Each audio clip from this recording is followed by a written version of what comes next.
नमस्कार दोस्तों, AR mathematics academy की ऑनलाइन यूट्यूब क्लासेज में एक बार फिर से आपका स्वागत है। दोस्तों, अपन स्पेयर जो चैप्टर चल रहा था अपना 3D में, उसके कुछ प्रॉब्लम्स को लेते हैं और 3D को भी अपन कंटिन्यू करते हैं, क्योंकि BSc पार्ट फर्स्ट की भी एग्ज़ाम्स हो सकती हैं। उसके अभी कुछ स्पष्ट नोटिस नहीं आया है और अभी संभावित लॉकडाउन और भी बढ़ने की स्थिति है, तो इस अंतर्गत अपनी कॉलेज वगैरह तो खुल नहीं पाएंगी।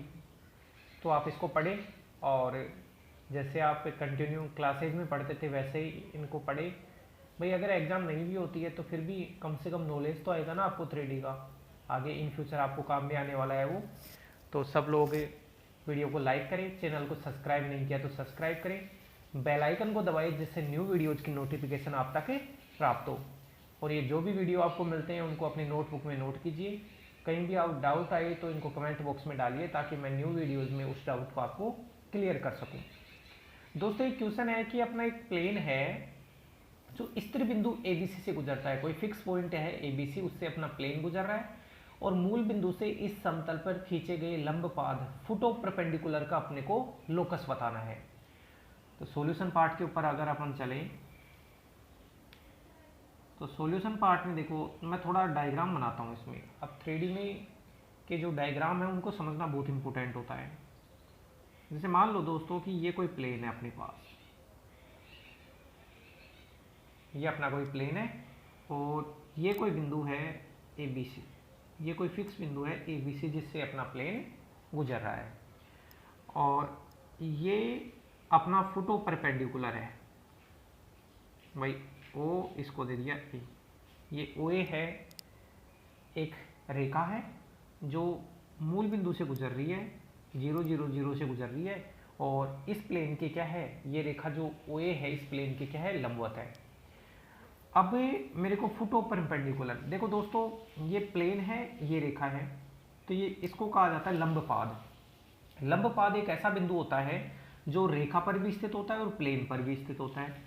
तो लंबपाद का बिंदुपथ पूछा है। अब जिस भी बिंदु का बिंदुपथ पूछा जाता है उसके कोऑर्डिनेट को अपन FGH मान लेते हैं और लास्ट में लोकस लिखते समय FGH को अपन XYZ में कन्वर्ट कर देते हैं, राइट।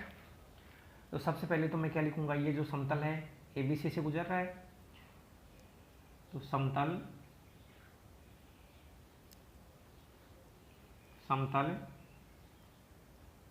स्थिर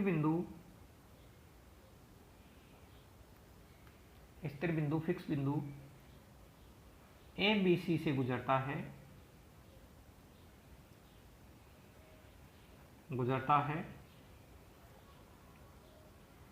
अतः समतल का समीकरण, इस प्लेन का इक्वेशन।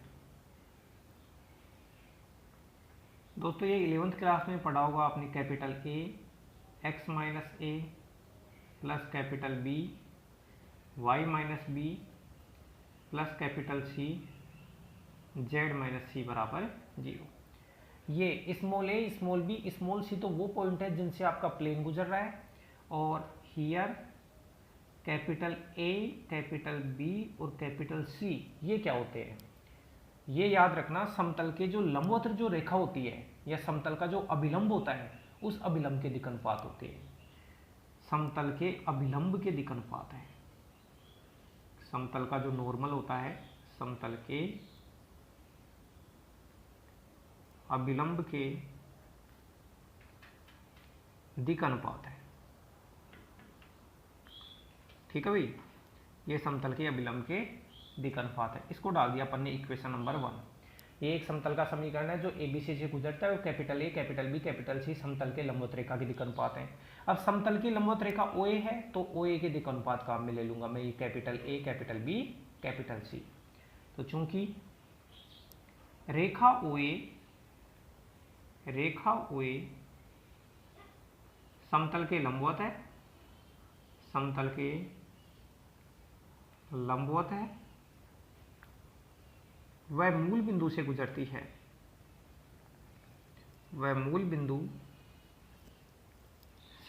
है,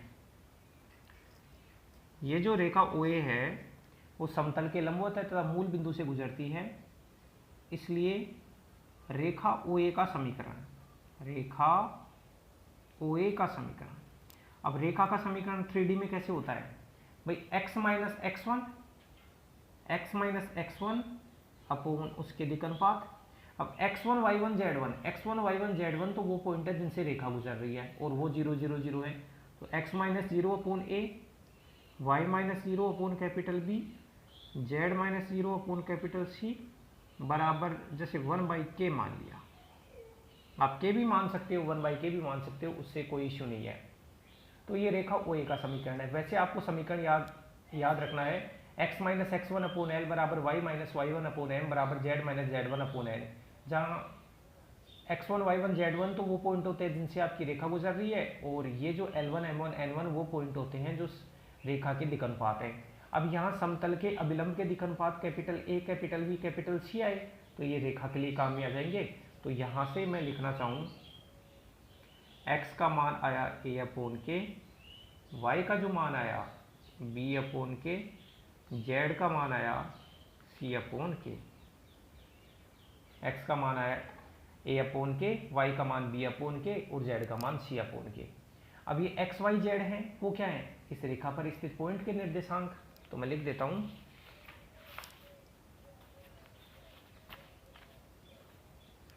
इसलिए रेखा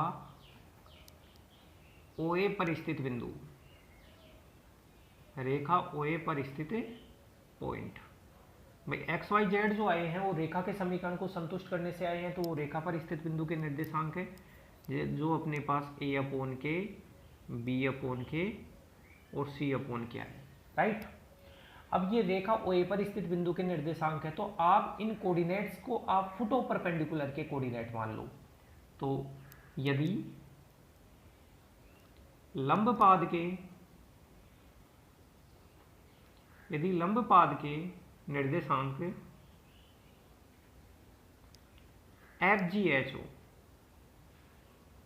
FGH हो तो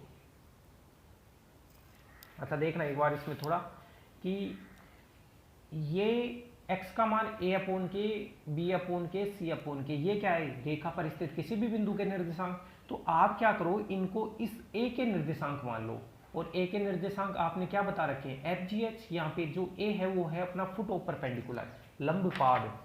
तो लंबपाद के निर्देशांक FGH हो तो आप ये बोलोगे यहाँ से f का मान तो दोस्तों आया a अपोन के बराबर, g का मान आया b अपोन के बराबर, और h का मान आया c अपोन के बराबर।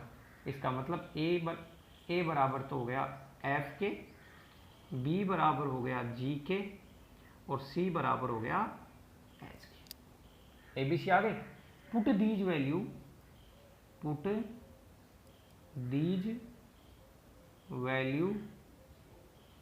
इन इक्वेशन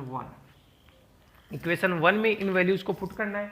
अब इक्वेशन 1 क्या था वो देखो, capital A x minus a plus capital B y minus b plus C z minus c. तो यहाँ इन वैल्यूज को पुट करता हूँ capital A capital B capital C से। तो f के x minus a plus g के y minus b plus h के z माइनस सी बराबर 0। अब कैपिटल K का मान तो 0 है नहीं, तो वो तो 0 में चला गया, तो बचा क्या, f x minus a plus g y minus b plus h z minus c बराबर 0। और आप क्या करो, बिंदुपथ ले लो। तो बिंदुपथ लेने पर या लिख लो लंबपाद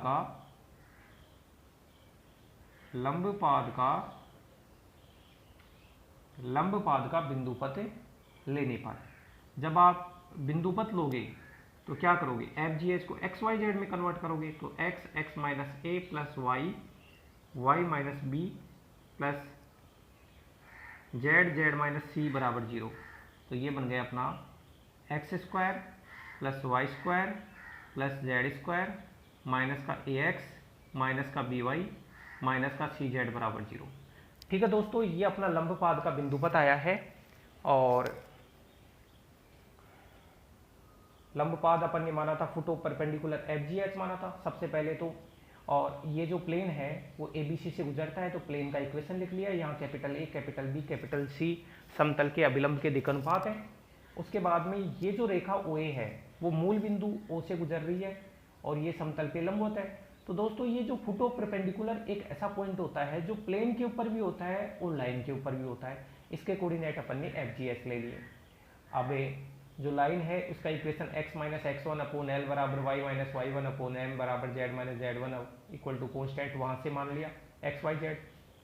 अब x y z आया, वो क्या आया, इस रेखा पर स्थित किसी भी बिंदु के निर्देशांक, तो मैंने इस x y z को कैपिटल A के कोऑर्डिनेट मान लिए। इसका मतलब ये हुआ कि f का मान तो जो आया वो a अपॉन k के बराबर, f का मान a अपॉन k, g का मान b अपॉन k, h का मान c upon k, capital A capital B capital C के मान निकाल लिए, गिवन इक्वेशन 1 में पुट कर लिए।